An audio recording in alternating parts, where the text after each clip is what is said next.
What's up YouTube, this is your annual movie nerd, here to inform you on all of the annual movie news, reviews, and clues.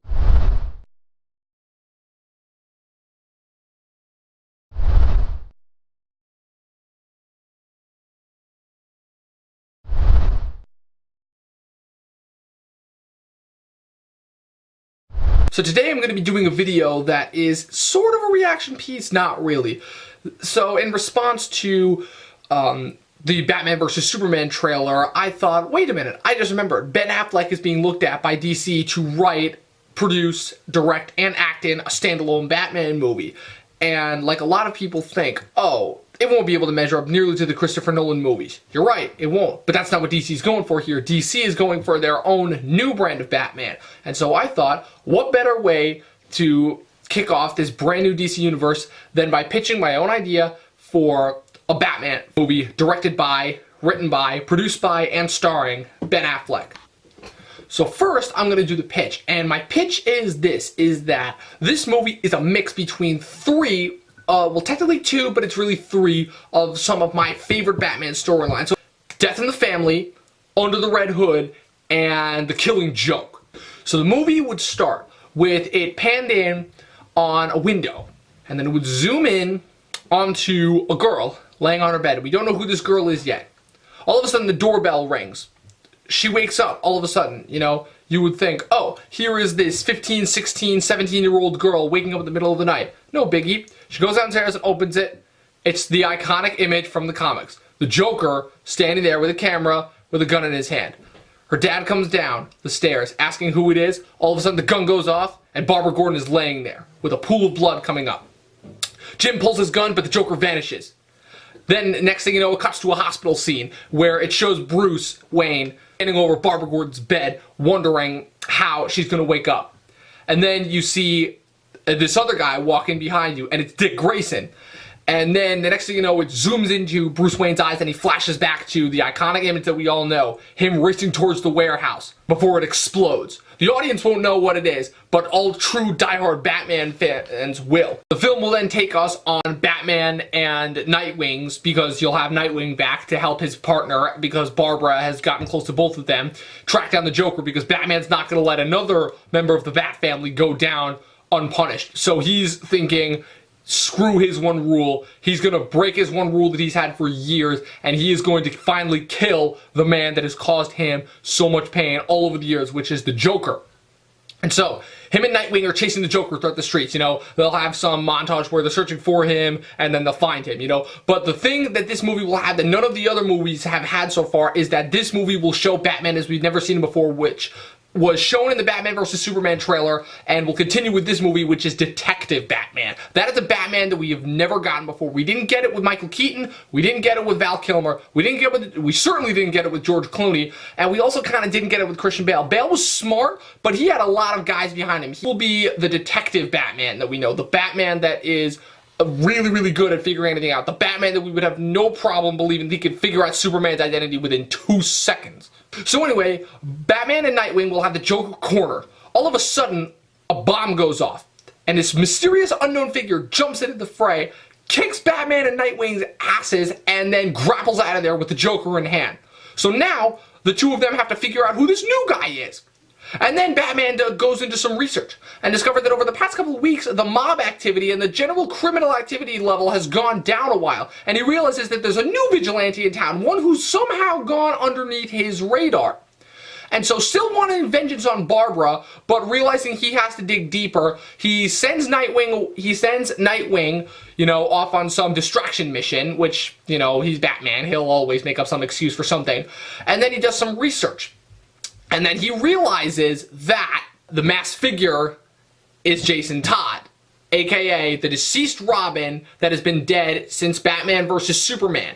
And then the flashbacks will be revealed for all those audience members who don't know about the comic book lines. It'll show Jason in beaten to a bloody pulp by the Joker, as we all know in the comics. And then it'll show Batman racing towards it, just like he did, and then the warehouse blows up.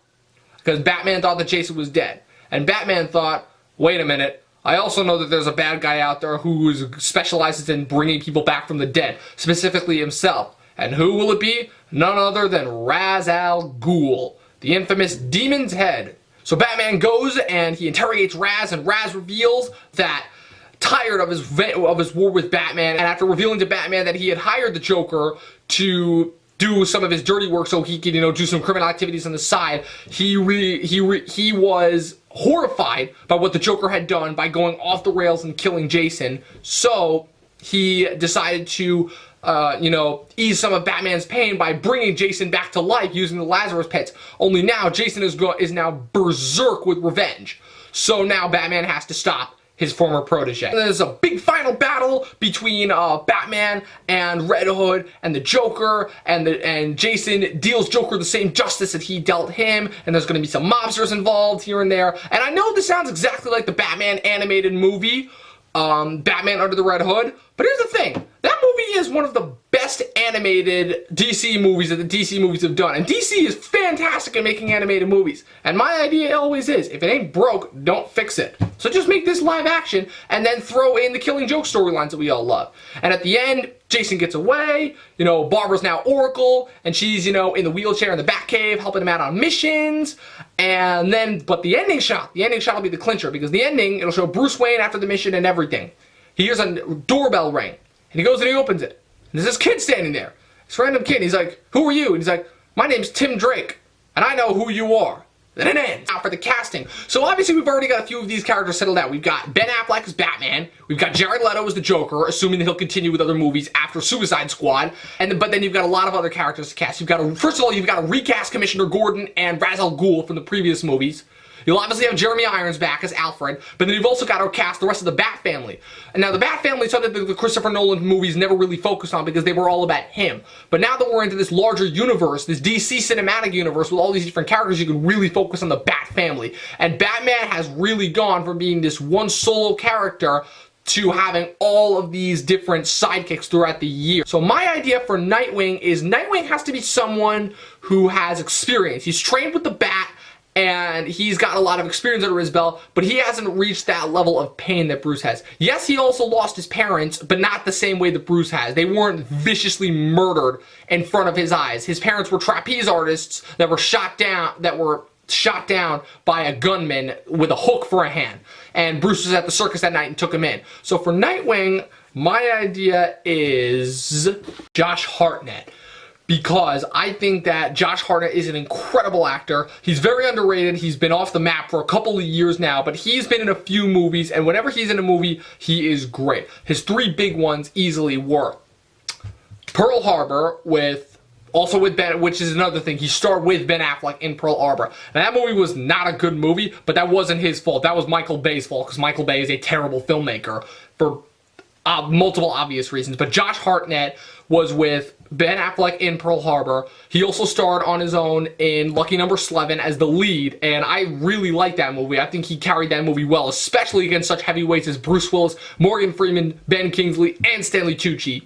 And then he was also managed to stick out in a massive ensemble of actors, which was Ridley Scott's Black Hawk Down, also in 2001. And so I think that Josh Hartnett has that look in his eyes that shows that he's been through a lot, but he can also convey a sarcasm and humor that would work really well with Ben Affleck's Batman and his cynicism and his self-loathing and his, just overall darkness. Josh Hartnett has got a light that would contrast Ben Affleck's darkness very nicely, and that's why he would make a good Nightwing. So for the role of Jason Todd, aka the Red Hood, I was thinking this is somebody that has to be close to Batman, but he also has to have such a deep spark of bitter hatred, because just think, Batman, even though he did his best to save him, let him die at the hands of his worst enemy, and now he's been brought back to life. So I was thinking that, because this person has such a close relationship with Ben Affleck, it would be none other than his brother, Casey Affleck. I think Casey Affleck is just the right amount of years younger than Ben, that he would be able to do this sort of role. And also, in my opinion, Casey is a much, much better actor than Ben is. Ben's a better filmmaker, but Casey is a much, much better actor, having starred in such critically acclaimed roles as The Assassination of Jesse James by the coward Robert Ford with Brad Pitt, all three Ocean's movies, the very underrated Out of the Furnace with Christian Bale, and he also starred in Ben Affleck's directorial debut, Gone Baby Gone, which he was fantastic in. So the role of Commissioner Jim Gordon, I would do someone who's already played the character before, but again, in the world of animation, and this would be Bryan Cranston. Affleck has already worked with Cranston on Argo, and Cranston has already proved himself more than enough times that he is a very diverse, credible actor that can bring just as much to the table as Gary Oldman did. Now, mind you, he wouldn't be in as big a role as Gary Oldman had in the Christopher Nolan movie, but he would still be a force to be reckoned with on the screen. We have the role of Barbara Gordon, also known as Batgirl. Now, this actress would have the toughest job because she would have to go from this badass, kick-ass, ass-whooping, however many adjectives I can think of, really good fighter, to being essentially a cripple who just sits around and rolls around in a wheelchair. But the person who I think would be very well for this would be Chloe Grace Moretz. Now, she would be perfect for both angles because she is a fantastic young up-and-coming actress who has a very bright future ahead of us. But I think she would have the scale, clearly, if you want an example of that, just watch the Kick-Ass movies, and also have the acting talent to be able to sit in that chair and still provide us with a compelling character that we get behind and sympathize with. And the last character to cast, the infamous, immortal, demon's head, Ra's al Ghul himself. Now, Ra's al Ghul, I'm going to go a little bit controversial here. I want to cast a Hispanic actor. As Ra's al Ghul, I would cast none other than Giancarlo Esposito from Breaking Bad. He was fantastic as Gus Fring, easily one of the best among many parts of that show that worked so well. And he just has this influence, this aura of gravitas, of power that Ra's al Ghul needs, that Liam Neeson provided in the originals. He wouldn't have the same relationship with Bruce that Liam Neeson did to the originals, but this version of Ra's al Ghul is a little bit more sympathetic towards Bruce, but he still issues that power, that sense of gravitas that makes you want to say, don't mess with this guy at all. That's it. Those are my pitches for my idea for the film and for who would star in it. If you want more, then, you know, make up your own stuff, because that's my version. And that's it. So follow me on my website at movienerdreviews.com and follow me on Twitter at movienerdreviews. That's it. I'll see you next time.